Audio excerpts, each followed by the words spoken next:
You have searched me and known my heart. Before I spoke, you knew my every thought. The wonder of your knowledge is far too high for me to understand. My name's Matt. I'm from Groseal, Michigan. I'm going to be a junior in college. I grew up in a pretty normal Christian home, I guess you would call it. I kind of just lived my life as a good kid. I was always a good kid. No one really questioned anything I did. I didn't have much bad to do. I was always just kind of doing what I thought I was supposed to do.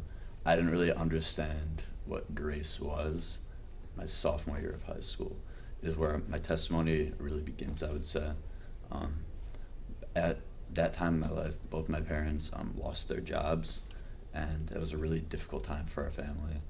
My mom got a job in Pittsburgh, and my dad got a job back here in Michigan, and I ended up going to Pittsburgh with my mom.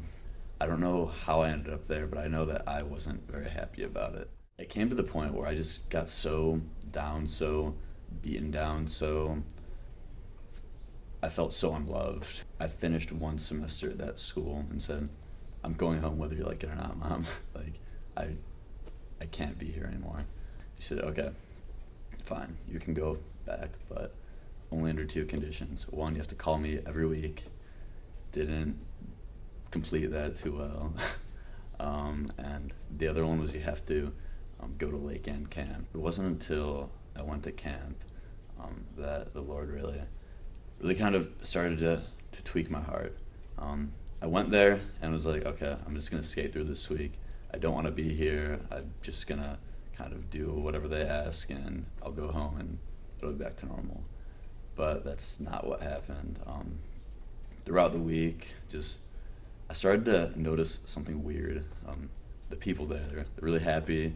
I don't know what they were so happy about. There's just like something going on that they would sing worship songs with such joy. They really loved each other, cared about each other, and I was confused. I was like, what's different here? I mean, I grew up as a Christian, so I'm definitely a Christian.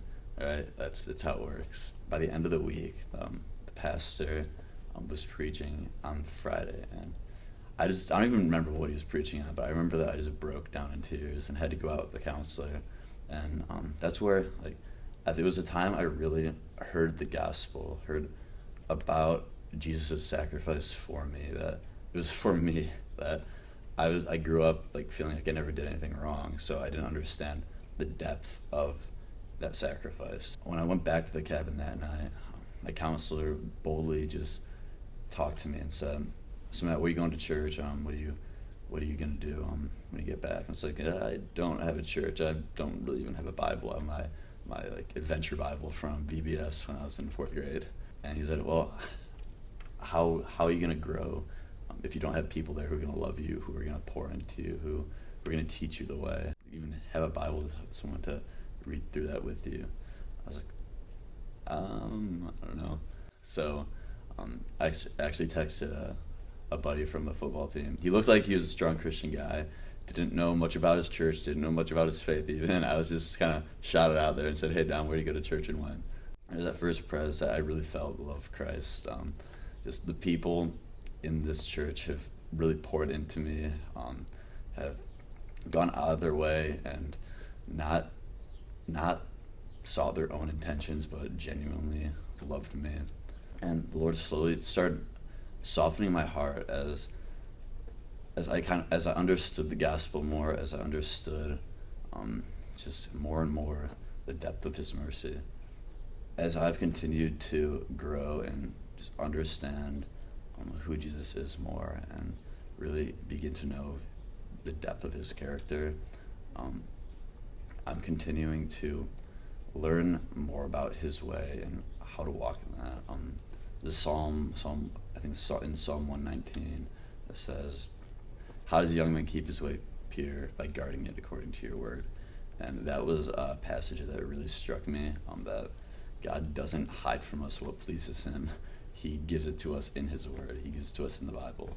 I'm still learning that. I'm not even close to perfect. We're all sinners, and we're going to be growing our entire lives.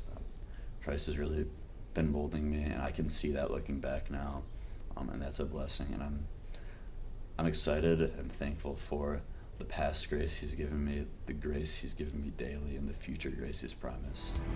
Your grace assures me to trust in